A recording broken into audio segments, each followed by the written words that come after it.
Olá, bom dia pessoal, tudo bom? Roberto Martins, e hoje vamos bater um papo aqui sobre aí os nossos Pleurothales brasileiros, né? Então vamos entrando aí, vamos compartilhando, dando link, passando o link aí pro pessoal, convidando outros amigos aí para que a gente já vá aos poucos aí conversando e já começar aí a nossa live, né? E eu acho que isso é importante porque a gente vai trazendo mais amigos para a gente poder ir compartilhando e cada vez mais a gente desmistificar a questão aí do cultivo de micro-orquídeas, né? E aí vamos chegando, né, pessoal? O pessoal já está chegando aí, o Daniel, o Ori, o Henry, a Eliane, e é isso daí, pessoal. Vamos entrando aí, vamos compartilhando, chamando o pessoal aí para a gente poder, Mini Orchids Apartamento, né? Transplast Embalagens, o Zé Antônio, e é isso daí, pessoal. Vamos convidando o pessoal, vamos entrando. E hoje, né, assim, novamente falando aí sobre Pleurothales, mas dessa vez a gente vai focar um pouco mais dentro dos Pleurothales brasileiros, né? E aí a gente vai falar um pouco sobre a história, a questão aí dos Pleurothales, como que a família Pleurothales aí é vista no Brasil e hoje aí as dificuldades ou as facilidades que a gente tem e quais são as regras que a gente tem que seguir para principalmente a gente começar a conhecer um pouco mais sobre essas plantas, né? Bom, o som tá bacana aí, gente, se o som não tiver legal, vocês vão avisando, porque aí a gente dá um jeito aqui de corrigir se tiver alguma falha, tá ok? O pessoal normalmente comenta muito, Roberto, não dá para fazer o vídeo na horizontal, porque aí fica mais fácil da gente visualizar ou ter uma visão mais ampla. Gente, infelizmente, live a gente não consegue fazer ele na horizontal, o vídeo, a gente tem que gravar ele na vertical. Quem sabe aí para o futuro a gente já tem essa opção, mas pelo menos por enquanto aí as lives a gente tem que fazer isso na vertical. Então fica dessa forma, pelo menos a tela fica um pouco mais limitada, tá ok? Bom, deixa eu mostrar algumas plantas que eu tô com elas floridas aqui em casa, né? E aí, pelo menos para a gente já ir começando aí a falar um pouquinho. Vamos lá, pessoal. Antônio, José Antônio, o Diego. Opa, Diego, tá aí do Nordeste, Pernambuco. Pô, seja bem-vindo. A Maria Helena. O Cida Santos, né, deve ser, né, pelo nome, o Nicolas lá do Espírito Santo, Marilene, é isso daí, pessoal. Vamos entrando, vamos compartilhando, vamos falar aí, vamos conversar um pouquinho aí sobre essa família aí fantástica que são os Pleurothales. Mas antes, né, vamos falar um pouquinho, vamos mostrar do que a gente tem aqui florido hoje, né? Bom, gente, como sempre, na semana passada eu mostrei um Schnorx fragrans, mas o colorido dele é um pouquinho mais claro. Esse já tem um colorido um pouco mais vivo, ó, da mesma forma aí, ó. Aqui é uma outra planta que está florida, esse daqui é o Schnorx fragrans, mas esse daqui ele tem um colorido mais vinho, mais forte, né? Um rosa bem mais forte. E isso que é bacana, esse daqui ele varia bastante, uma planta bem grande aí, pelo tamanho, né, da espécie, mas uma planta bem grande. E aí vocês vejam, ó, e um colorido dela bem forte. Essa daqui, Schnorx fragrans.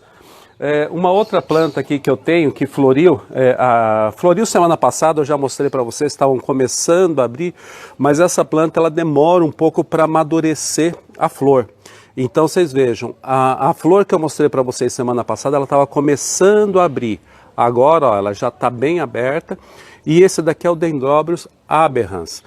O que ele é legal? Ele não é um branco pleno, ele é um branco com sopro de rosado. Então ele tem umas faixas rosadas aqui, né?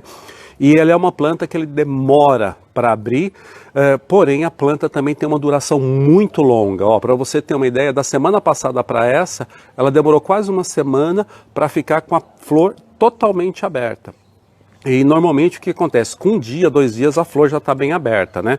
E no caso do Dendrobius aberrans, demorou quase uma semana para ele ficar com a flor bem aberta e aparecer as cores da flor, que são esse rosa esmaecido, e tem algumas faixas rosas bem clarinhas, né?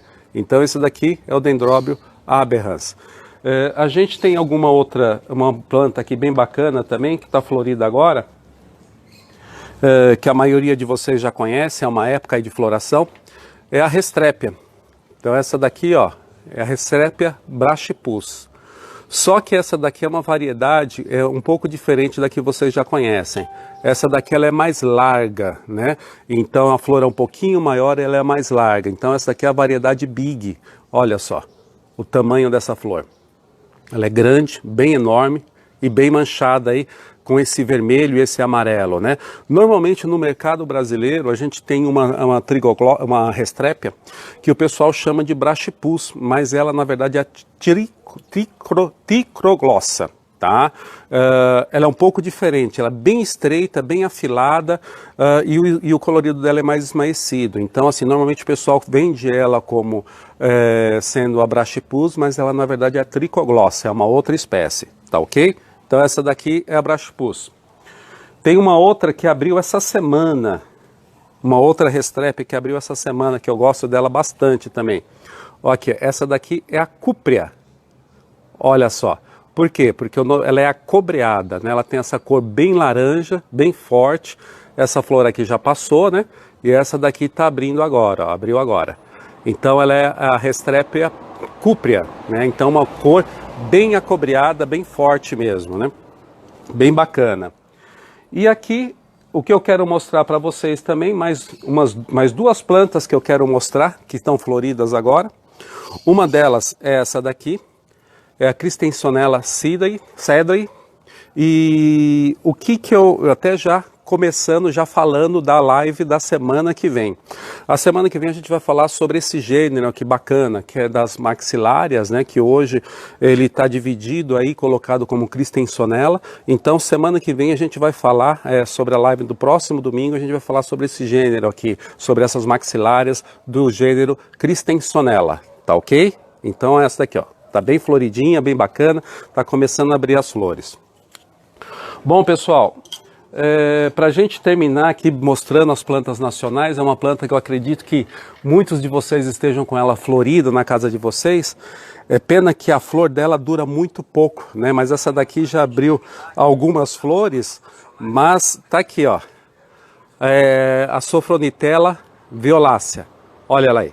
Ela já abriu bastante flores aqui, já fechou também, inclusive uma aqui foi polinizada, ó. Essa última aqui foi polinizada, então ela daqui vai formar uma cápsula de semente depois. Então vocês vejam, uma não, tem ó, uma que foi polinizada, duas que foram polinizadas, duas flores polinizadas. Então aqui eu vou ter cápsula logo logo. Então essa daqui é a Sopronitella violacea, tá ok? Olha ela aqui, bacana, e muitos de vocês já estão com elas floridas, né? Bom, pessoal, o pessoal já foi chegando e aqui a gente já montou aqui as plantas para mostrar para vocês. Então, o que a gente vai fazer aqui? Como sempre, a gente vai falar um pouquinho aí sobre o gênero dos Pleurothales brasileiros, né? Pessoal, seja bem-vindo aí, a Marlene, a Sara, o Ney.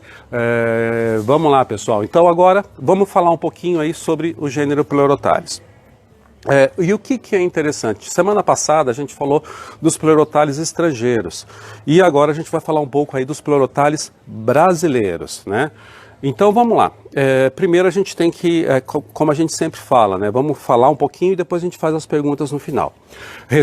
Tenta responder aí a maioria das perguntas no final.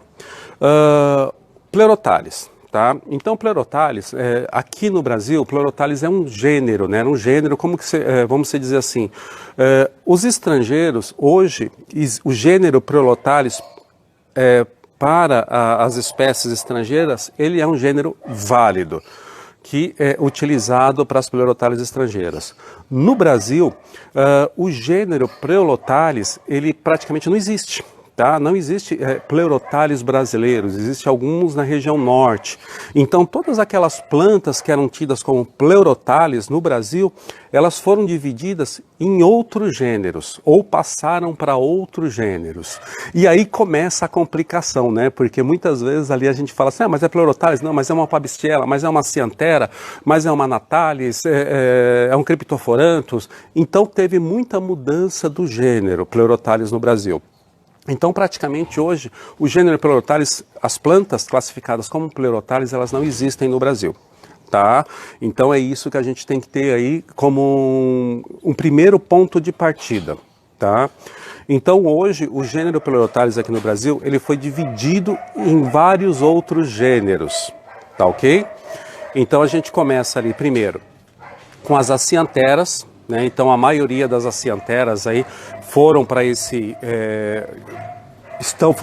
hoje a ciantera pode-se dizer que seja o maior grupo dos Pleurothales no Brasil, né? Então a ciantera. Então a gente tem, no caso, vamos começar a mostrar algumas acianteras para que a gente possa ter um parâmetro aí de se falar a respeito das Pleurothales. Então normalmente as acianteras a gente tem esse grupo, né, que a gente chama ali dos grupos das rastejantes, né? Então que elas têm aí, o rizoma dela é reptante, então o rizoma dela vai crescendo, grudado na madeira, e aí vai saindo as folhas que vai formando esse tapete lindo aqui, esse tapete bonito, tá? Essa daqui é a Acianthera melachila. Então ela é muito parecida com a sauderciana. Vamos ver se eu consigo mostrar uma flor aqui, ó. Aqui, ó. Essa daqui é muito parecida com a sauderciana, só que qual é a diferença? O labelo dela é bem escuro, é um labelo muito escuro, muito preto, né? Praticamente preto, um vinho bem escuro, e ele é cheio assim de protuberâncias. Então quando vocês verem que normalmente isso daqui é tudo colocado como sauderciana, né? Então esse é um grande problema, mas quando vocês olharem para ela e olhar para o labelo dela, e o labelo dela for meio que triangular, e ele for bem escuro, com bastante protuberâncias, esse daqui normalmente é o gênero, a espécie melachila. Tá? Então a Acianthera melachila. Então nós temos essas rastejantes, né? Então o grupo Acianthera ele é bem heterogêneo, né? Não é como alguns outros gêneros que as plantas são muito parecidas. O que normalmente acontece com o gênero Acianthera é que a floração ela sai nessa parte superior da folha, então aqui ela tem uma pequena espata e sai nessa parte superior da folha. Tá? Normalmente a floração da família Acianthera, do gênero Acianthera, ele sai dessa parte aqui de cima, tá? Então ele sai de uma pequena espata aqui em cima. Então nós temos plantas pequenas, então essa planta aqui é uma Acianthera, então é a Acianthera melachila. Nós temos também algumas outras que pertenciam a outros gêneros que foram colocados para Acianthera. Então vocês vejam, essa daqui, olha. Essa daqui pertencia ao gênero Apoda e hoje ela também está dentro de Acianthera. Essa daqui é a Acianthera strix. Então olha como que é o crescimento dela. Isso daqui é uma madeira, um IP, né, que eu tive, foi feita uma poda perto de casa, e eu peguei essa madeira e eu cortei e plantei ela aqui. Então ela começa a crescer, ó, ela vai crescendo e ó, e é aqui que ela vai se comportando. Essa planta aqui em específico, ela não gosta de muita umidade, então vocês têm que tomar muito cuidado com isso. Principalmente assim, ela gosta do ambiente úmido, mas ela não gosta de ficar molhada. Então eu não planto ela com nada de esfagno embaixo dela, eu planto ela direto na madeira, direto na placa da madeira, ó. E normalmente eu planto ela em troncos, tá? Então pedaços de troncos, você pode usar o sanção do campo, ou você pode usar madeiras aí que são feitas de poda de árvores, guarda ela, e aí depois você planta. Aqui, ó, vocês vejam. Ela foi plantada aqui, ó, ela já tem, essa planta aqui já tem vários anos que eu tenho ela. Se eu não me engano, essa planta aqui eu já devo ter há uns 8 anos. E olha só como que ela se comporta. A floração dessa espécie foi há mais ou menos uns 30 dias atrás. E ela ficou toda cheia de botão aqui, toda cheia de flores. Ficou muito bonita. Tá? Então essa daqui também é uma Acianthera, a Acianthera strix, e ela pertencia ao grupo da Poda properentia e veio para o grupo Acianthera agora. Nós temos também aquelas plantas que pertenciam ao gênero Pleurobotrium. Tá? Então muitos de vocês conheciam os antigos Pleurobotrium. Esse daqui é o Pleurobotrium, o antigo Pleurobotrium mantiquerano, e hoje ele também está com uma Acianthera, Acianthera mantiquerana. Tá? Então aqui ele está em floração, ó, então muitos de vocês aí devem ter essa planta na casa de vocês, e ó, ela já está começando a floração. Essa daqui na verdade já está passando, já está terminando a floração.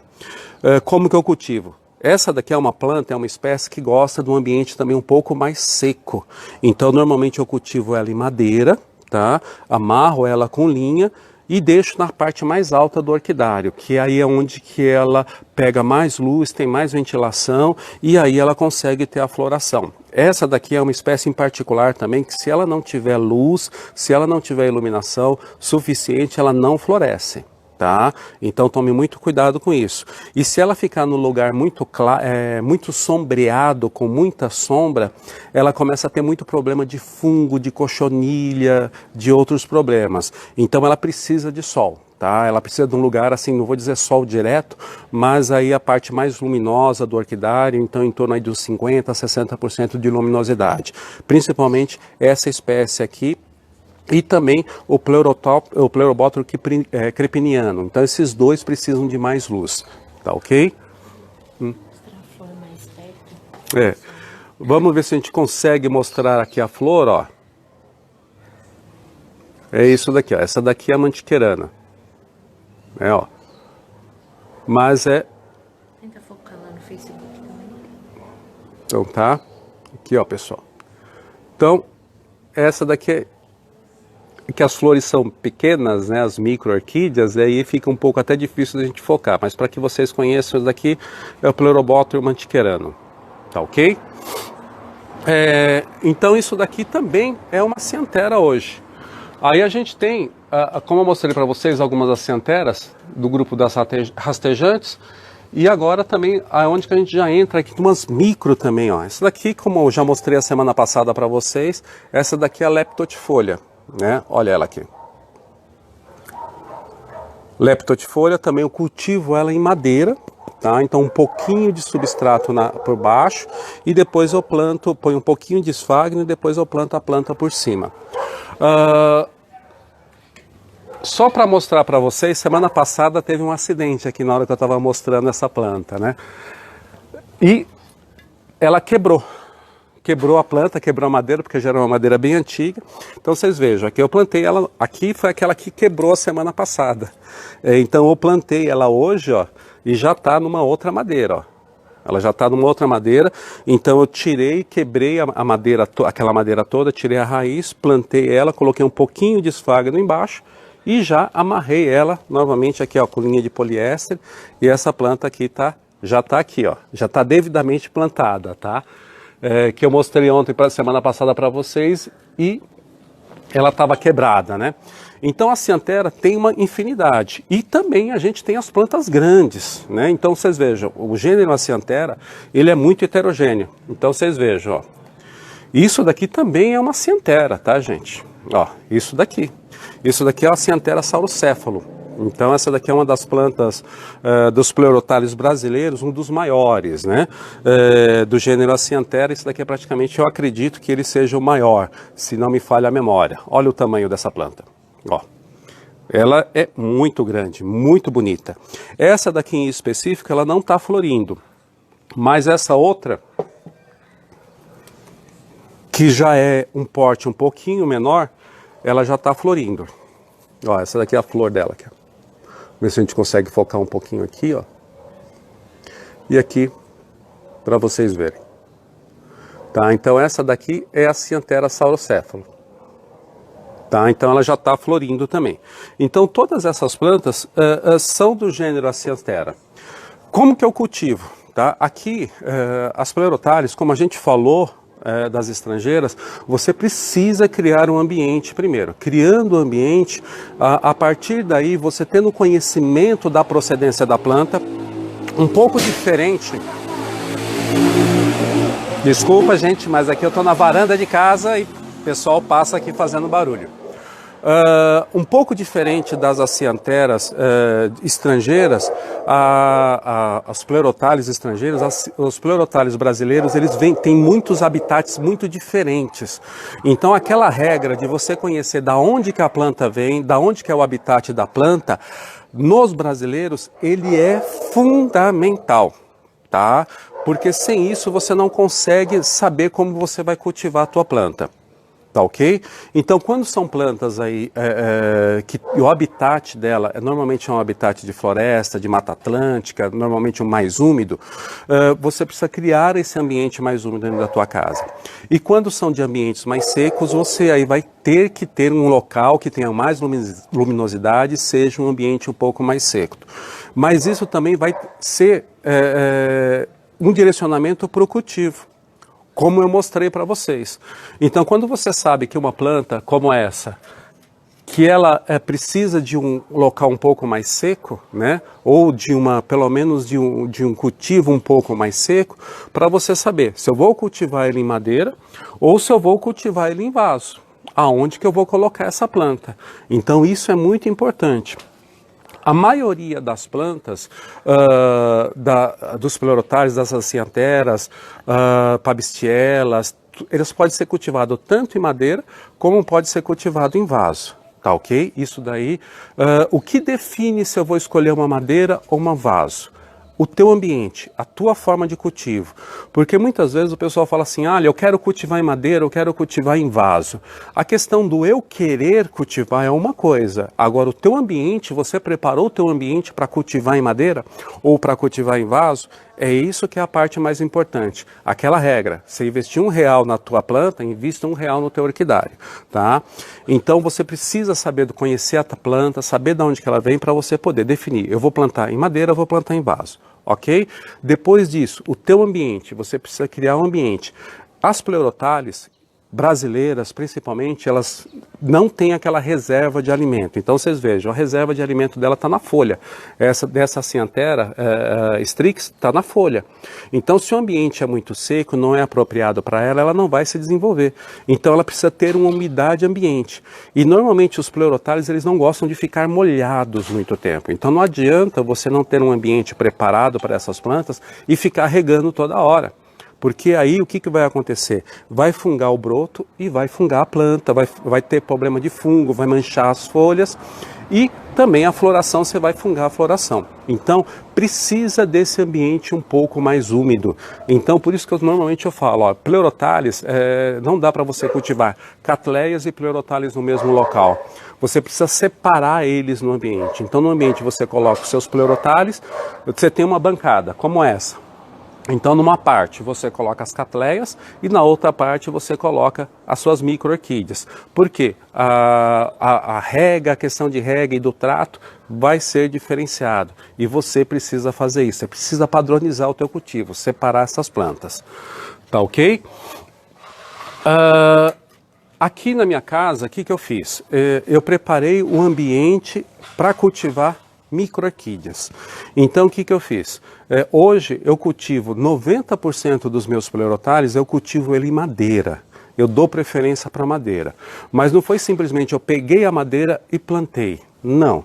Eu criei um ambiente. Então, o que eu preciso criar? Um ambiente que tenha uma boa luminosidade, que tenha umidade, que eu consiga segurar essa umidade dentro do ambiente. Então, normalmente, assim, eu tenho dois ambientes. Um que é um corredor e tenho essa parte externa aqui na varanda.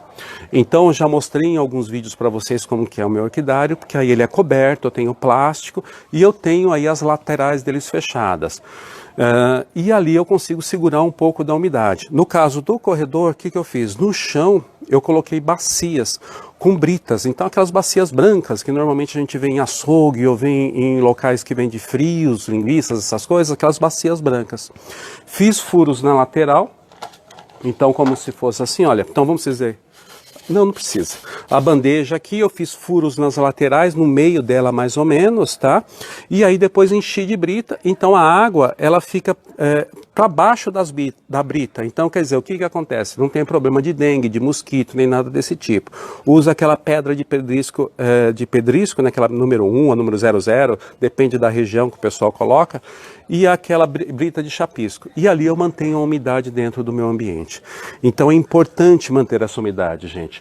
Porque se a gente não consegue manter, principalmente quando a gente cultiva fora do ambiente rural, vamos se dizer assim, que a gente tem um orquidário que ele está na cidade, a gente precisa criar esse ambiente. Não é que a micro-orquídea seja difícil, é que a micro-orquídea, principalmente os pleurotários brasileiros, eles precisam desse ambiente apropriado para o cultivo deles.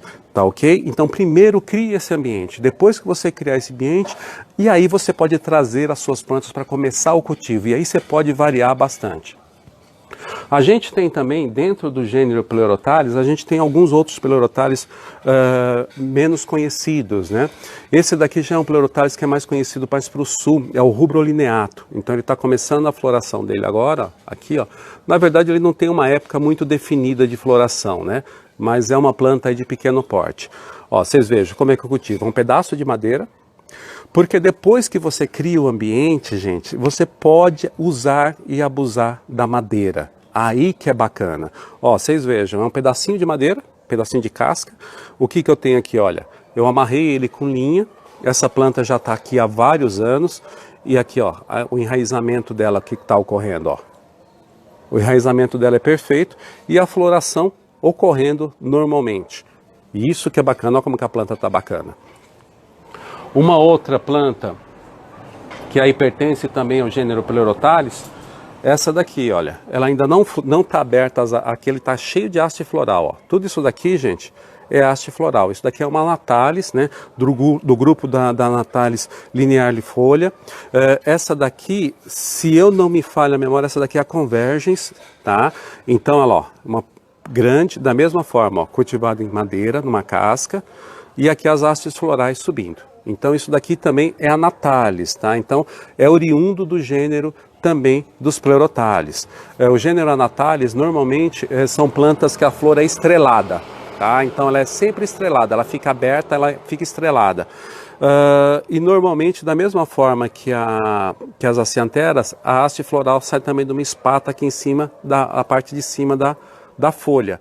Porém, ela tem um ramo reto, tá? Ele é mais reto e normalmente ele é mais comprido. E a flor é bem estrelada. Então, na hora que você bate o olho na flor, você já consegue distinguir dela ser aí uma Natalis, né? Então, normalmente elas são estreladas, tá ok? Aqui, da mesma forma, a gente já tem algumas plantas maiores, né, que foi até uma que eu coloquei aí na chamada para live. Essa daqui é uma Pabistiella rians, também do grupo aí dos Pleurothales. Então foi dividido nesse outro gênero aqui também, Pabistiella. Então vocês vejam aqui, ó, vou ver se eu consigo mostrar. Primeiro eu vou mostrar aqui, tá, gente? Vamos ver se ela foca. Não foca muito bem, mas está aqui, ó. E aqui, essa é a Pabistiella rians, tá? Então olha o tamanho da haste floral dela. Então essa haste floral é muito grande, ó. Esse daqui é uma haste floral e ela continua dando flor, tá? Então essa haste floral normalmente ela fica muito grande. São flores aí sequenciais, né? Então a gente chama que é uma haste fractiflexa, né? Então, ó, vocês vejam, também da mesma forma, ó, cultivada em madeira, ó, plantada na casca de madeira, amarrado com uma linha, ó. E aqui ela vai crescendo e se desenvolvendo muito bem. O enraizamento, gente, aqui ó, como é que está o enraizamento dessa planta. E só um pouquinho de esfagno que foi colocado aqui embaixo para que ela se adaptasse. Agora que essa quantidade de esfagno vai depender muito do ambiente que você está cultivando. Se o teu ambiente é um pouco mais seco, talvez você precise colocar um pouco mais de esfagno aqui embaixo, tá, gente? Não coloquem cobrindo a planta, coloquem sempre na parte de baixo, porque aí a planta, as raízes que quiserem mais umidade, elas vão descer e as outras vão crescer pela parte de cima. Se você fechar toda a planta, dificilmente ela vai conseguir ter um enraizamento muito bacana. Olha, essa daqui é a Pabistiella rians e ela está com 4 hastes florais aqui, ó. Bem bacana. Dentro desse gênero também, a gente tem uma outra planta muito bacana, que aqui é o que a gente estava falando na semana passada, sobre madeiras de demolição. Ó, essa daqui é uma madeira de demolição, tá? Eu fiz aquelas ranhuras com aquele cortador de fórmica e plantei essa planta aqui. Aqui, ó, vocês vejam, foi amarrado com uma linha, né? Normalmente eu utilizo esse tipo de linha aqui, gente, ó. É uma linha de poliéster, uma linha normal, né? Me perguntaram isso bastante semana passada, ó. É esse tipo de linha que eu uso, uma linha de poliéster. Eu prefiro essa linha do que a linha de crochê, linha de algodão ou barbante. porque essas linhas de algodão, elas normalmente se rompem antes que a planta se fixe. Então eu prefiro utilizar, se é uma planta que tem um enraizamento mais longo, que normalmente são as micro-orquídeas, então ela demora para enraizar. Então muitas vezes a planta solta, ou o cordão ele quebra antes da planta estar totalmente enraizada. Então por isso que eu prefiro de poliéster, porque aí eu amarro ela de uma forma delicada e sem prender aí o crescimento da planta, e ela acaba se desenvolvendo bem. Não atrapalha em nada o desenvolvimento dela.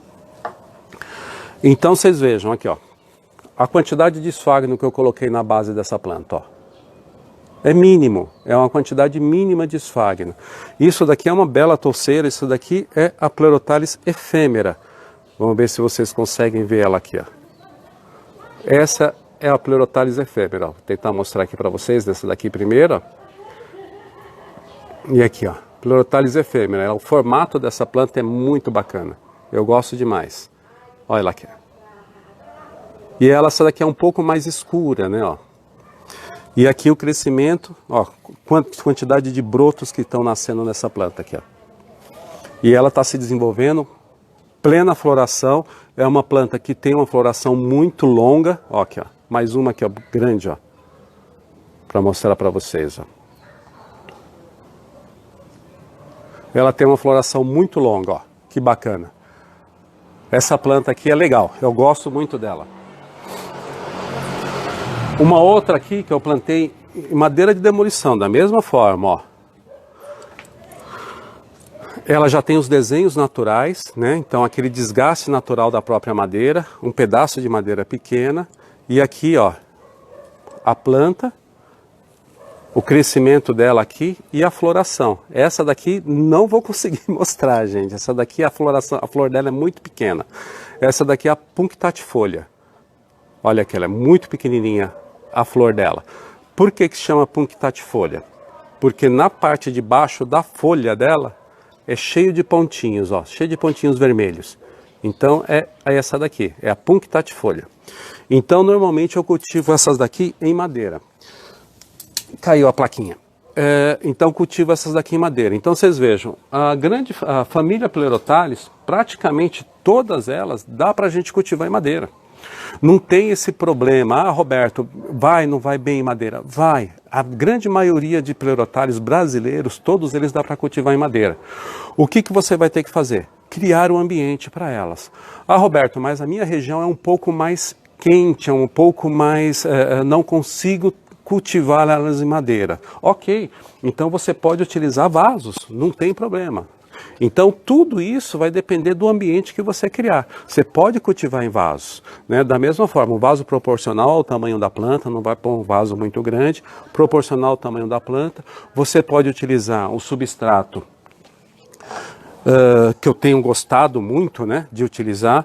Você pode utilizar casca de macadâmia, casca de coco e carvão, né? Então esse substrato eu tenho utilizado sempre nessa granulometria, bem pequeno, tá? Esse daqui é o granulometria, o tamanho 2, né?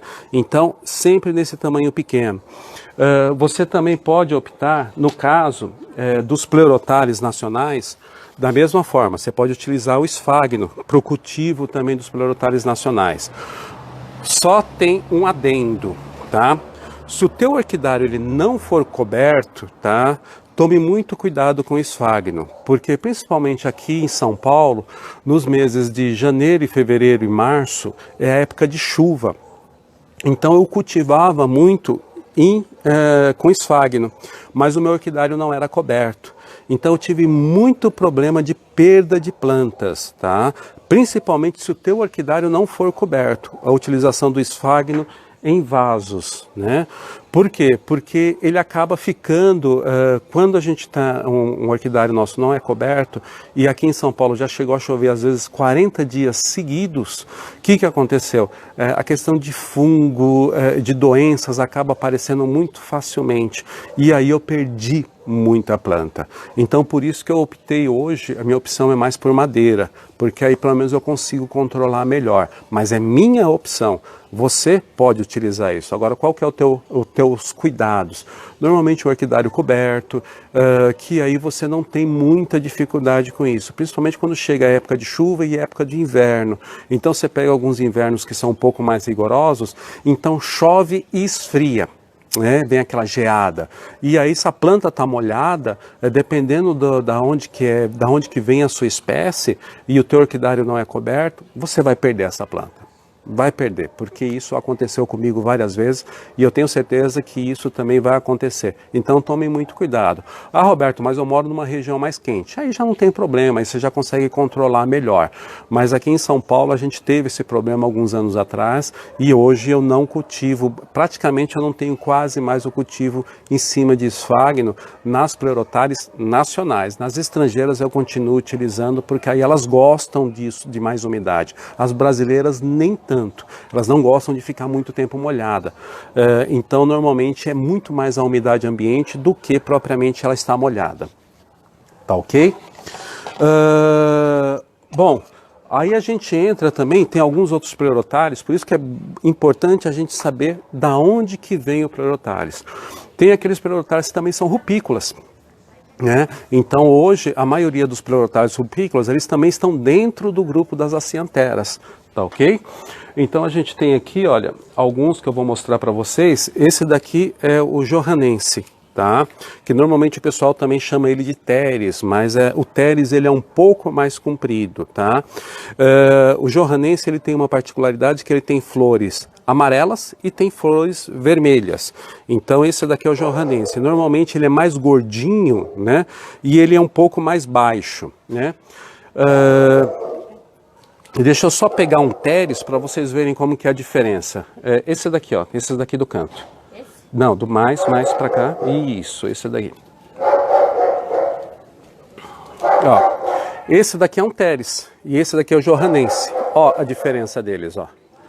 Normalmente, aqui mostrando as duas câmeras, que aí fica mais fácil. Então, esse daqui é o Teres, ele normalmente é um pouquinho mais comprido e um pouquinho mais estreito. E esse daqui é o Johannense.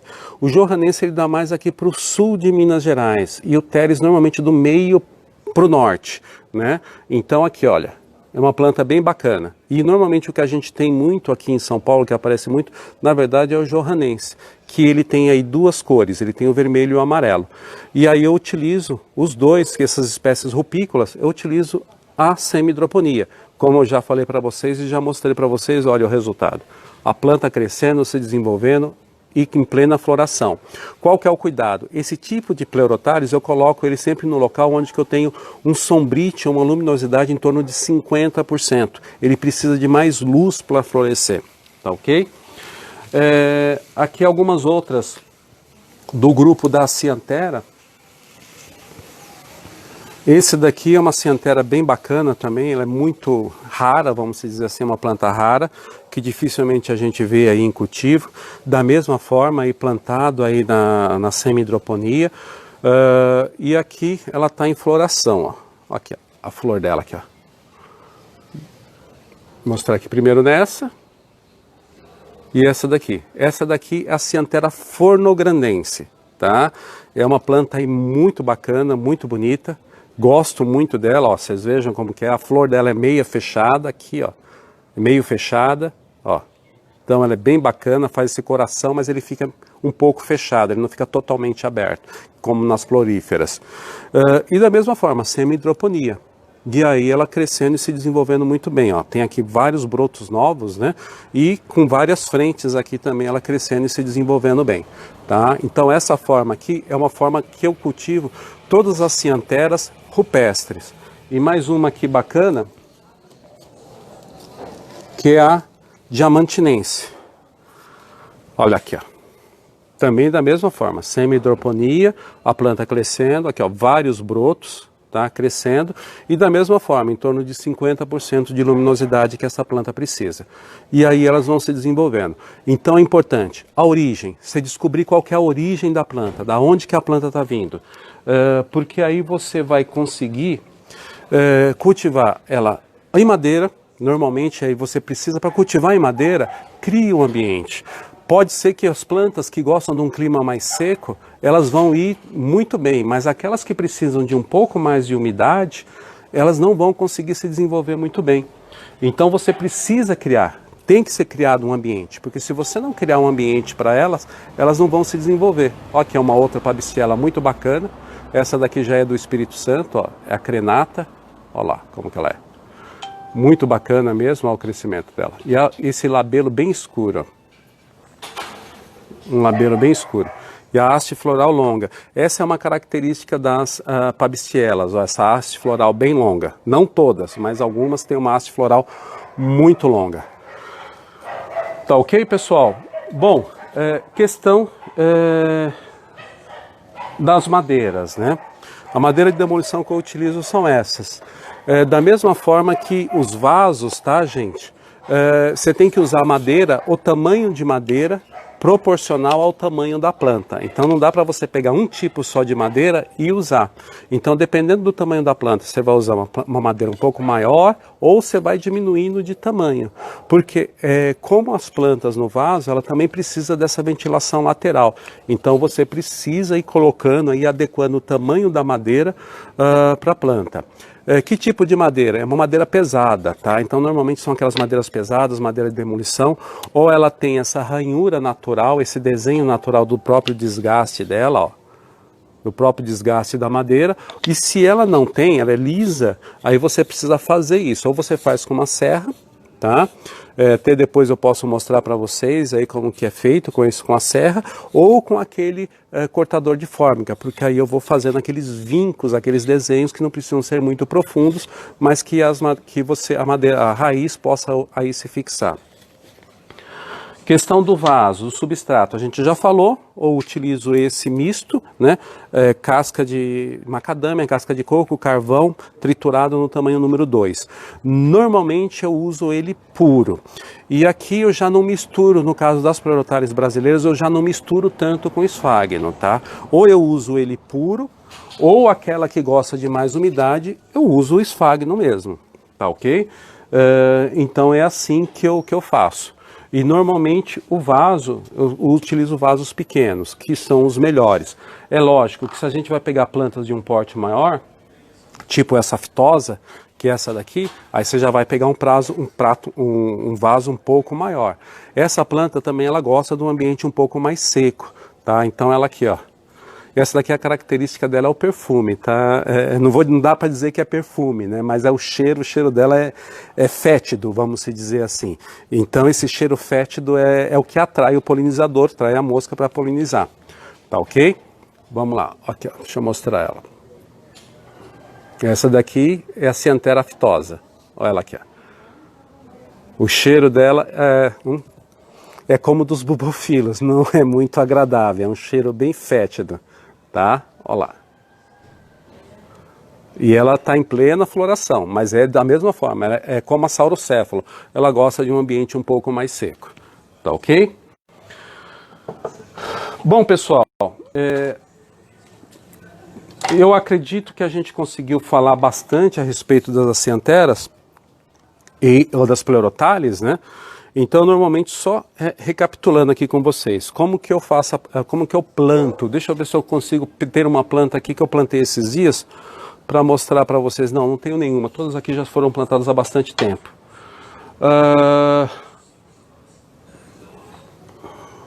Mas como a gente estava mostrando, deixa eu ver se eu tenho uma aqui mais fácil. Isso aqui, ó. Essa daqui, a Nymphalis. É uma pena que a gente não consegue mostrar as flores, ó, mas vou colocar aqui na frente da minha camiseta. Olha, dá uma olhada, tudo isso daqui é flor, tá, gente? Ó, ela tá mais ou menos com umas 50 não diria, mas umas 30 hastes florais ela tá, ó. Dá uma olhada aqui, ó, tudo isso daqui é flor, ó. Tudo isso daqui é flor. Olha como que ela tá, ó. Que coisa linda. Tá? Isso daqui é um pedaço de sanção do campo. Que eu faço com o sanção do campo? Eu racho ele no meio, eu não uso ele inteiro, e aí eu plantei aqui na frente do sanção do campo. Coloquei um pouquinho de esfagno aqui na base, tá? E o que aconteceu? Olha a planta como está se desenvolvendo. Então é sempre isso, gente. Coloque um pouco de esfagno aqui na base, primeiro você prende a planta, amarra a planta com linha, depois você pega um pouquinho de esfagno, coloca aqui embaixo e amarra o esfagno. E aqui você tem a planta aí se desenvolvendo. Dá uma olhada no tamanho dessa planta e a saúde dessa planta. É assim, ó. Essa planta ela tem aqui, já tem uns 4 anos comigo. Mas dá uma olhada aqui nessa planta. E foi identificada há pouco tempo atrás. É uma Pabistiella nymphalis. Tá ok? Olha só, que coisa linda. E linha, como eu já falei para vocês, essa linha normal, de poliéster, tá? É a que eu utilizo. Dou preferência para essa linha, tá? Porque ela, enquanto a planta tem o tempo de enraizar, ela não quebra, ela se mantém ali, porque normalmente as micro-orquídeas demoram muito tempo para se enraizar. Então eu prefiro aí colocar essa planta, porque ela vai durar lá bastante tempo, até a planta enraizar totalmente, tá ok? E é isso, gente. O que eu queria falar mais ou menos aí, pelo menos para vocês terem uma ideia, levem sempre em consideração, gente, como que eu posso te falar assim, não existe segredo, tá? Quando a gente vai optar para ter um cachorro, um pet dentro de casa, a gente vai atrás do nome, vai atrás da procedência, vai buscar comida adequada para ele, se pode dar banho toda semana, se não pode. Você se acerca de todos os cuidados da raça que você vai trazer para dentro de casa para você cuidar. Com orquídea não é diferente, gente. Vocês precisam buscar essa informação. Não existe pulo do gato, não existe segredo. Porque cada ambiente, cada casa de cada um de vocês é um ambiente diferente. Então vocês precisam conhecer o ambiente de vocês, vocês precisam preparar o ambiente de vocês para receber as plantas. E aí, quando você estiver com essa planta dentro do teu ambiente, você tem que levar em consideração a padronização, então os locais, as plantas que gostam de um ambiente mais seco, de um ambiente mais úmido, ou de um ambiente com mais luz, com menos luz. Tá? Todos eles precisam de luz, todos eles precisam ter uma umidade ambiente, maior ou menor, mas precisa ter a umidade ambiente. A questão da ventilação, tome muito cuidado, não amontoem plantas, não coloquem plantas amontoadas, elas precisam ter espaço para respirar, elas precisam ter espaço para ventilar. A luminosidade a gente já falou, em torno de as espécies que gostam de um clima mais quente ou de mais luz, em torno de 50%, daquelas que gostam de menos luz, em torno de 60%, 70%. Poucos pleurotálios brasileiros são de sombra, mais do que 70%. Muito poucos, praticamente aí são pouquíssimas espécies. A grande maioria vai ficar em torno de 60% a 70%. Diferente dos pleurotálios aí de fora do Brasil, que muitos já vão gostar de até uns 80%. Tá ok? Bom, gente, é isso daí. Vamos ver se a gente tem algumas perguntas para a gente poder ir respondendo e ver se a gente consegue responder todas. Vamos lá, então. Falta quantos minutos? Faltam 12. Gente, Pleurotalis brasileiro me encanta, cara. E eu falo e não paro de falar sobre eles. Uma das meninas que aí eu saí, voltei, enfim, lá no começo pediu para você mostrar a roxinha pequenininha de novo. O pessoal pediu para mostrar a roxinha pequenininha de novo. Eu vou repetir a pergunta porque muitas vezes vocês não escutam. Então teve uma das pessoas que estavam na live e pediu para eu mostrar a roxinha pequenininha de novo. A roxinha pequenininha de novo é essa daqui, a Xenorchis fragrans. Essa belezura aqui, ó. Então vou mostrar primeiro no telefone, ó, aqui ela, no Instagram e agora aí no grupo do Facebook. Tá, pessoal? Aqui, ó. Então essa é a Xenorchis fragrans. É uma planta aí que me encanta também, eu gosto muito dessa planta aqui. Tá? E ela da mesma forma, um ambiente um pouco mais seco e normalmente cultivado em lequinho e pode ser cultivado em madeira também. Também tem um pessoal que eu saí, não lembro o nome, mas que perguntou sobre madeira de goiabeira, se é adequado. Uhum. E uma outra pessoa que perguntou se a madeira de jambo é adequada. Vamos lá, gente. A pergunta foi se a madeira de goiabeira é adequada e a madeira de jambo é adequada. Tá? Madeira de jambo, aqui na região sudeste, o jambo não é muito comum. Então, assim, eu não não tenho como te dizer se essa madeira de jambo ela é comum, ela é boa. Normalmente, o que você vai ver? Se ela é uma madeira mais pesada, ela tem que estar bem seca, né? E fatiar é uma madeira que não apodreça com rapidez. Então é isso que você precisa ver, porque tem algumas madeiras que atraem fungos, né? Então isso que você tem que ver, né? Principalmente na madeira de jambo. Eu não conheço, eu nunca trabalhei com ela e nunca cultivei planta nela, então não sei te dizer. Com relação à madeira de goiabeira, sim, ela já pode ser utilizada, só que o que você precisa fazer? Deixar ela secar muito bem, e ela é uma madeira que ela é muito lisa, né? Então você tem plantas, principalmente tipo comparetia, e essas plantas que gostam de uma madeira um pouco mais seca, elas vão muito bem em madeira de goiabeira, tá? Então assim, a boa parte aí, principalmente as plantas que gostam de um ambiente mais seco, vão muito bem, né, nessa madeira de goiabeira, mas corte ela, deixe secar bem, depois que ela secar, aí você utiliza, tá ok? A Eliane lá de Recife tá falando, né, que ela cultiva no apartamento em Recife, tá com umidade de 84%, se precisa mais. A Eliane lá de Recife perguntou que ela está com uma umidade em torno de 84%, se precisa mais.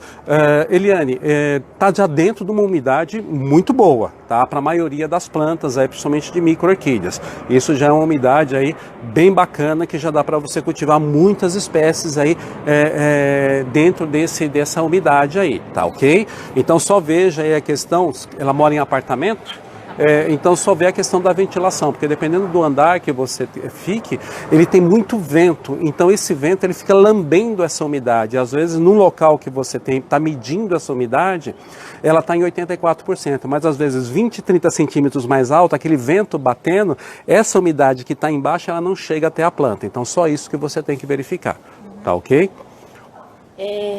A Valquíria no Facebook, Pleurotalis saurocéfalo, gosta de ambiente mais úmido?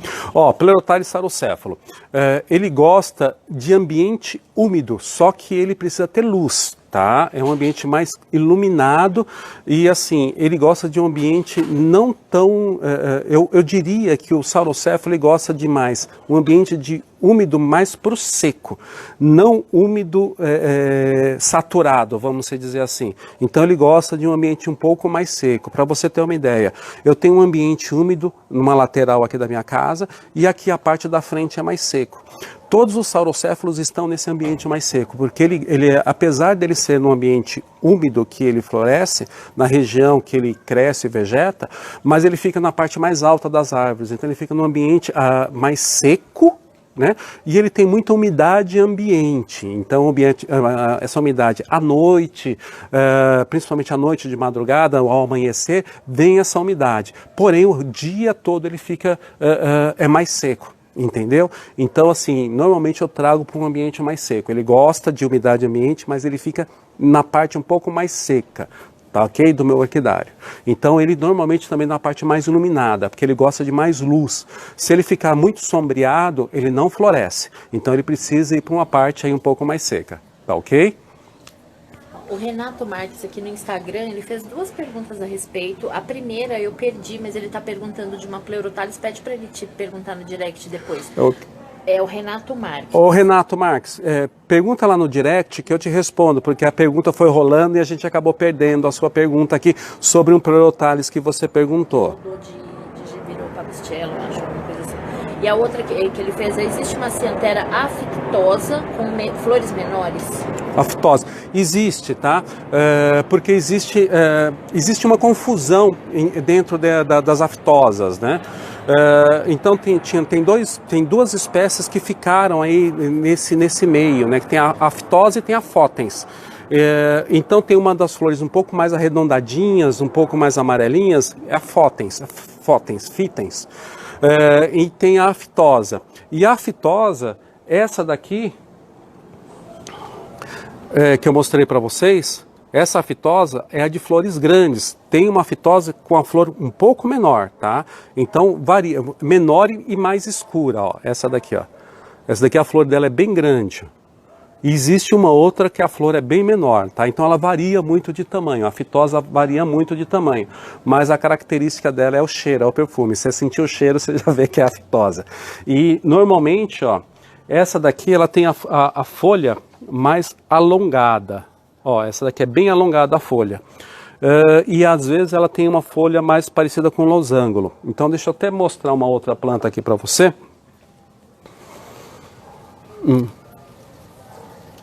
Ó, essa planta aqui, ó, isso daqui também é uma fitosa. Apesar da planta ser maior, a flor é menor, entendeu? Então, ó, essa daqui também é uma fitosa, da mesma forma, tá ok? Então ela varia muito, tanto do tamanho da planta, do vegetal, como também do tamanho aí da flor também. Pode ser um pouquinho menor também.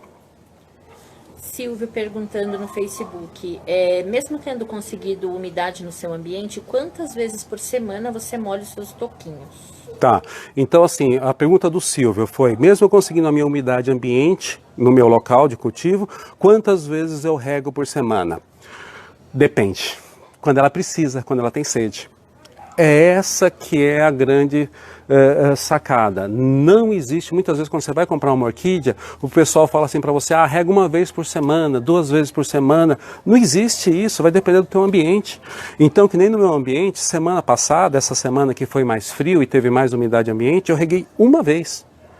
Tem dias, dependendo da semana, que é aquela semana, mesmo no inverno, que é um inverno muito seco, às vezes eu tenho que regar quase todo dia. No verão, eu rego quase todo dia, porque o meu orquidário é coberto hoje.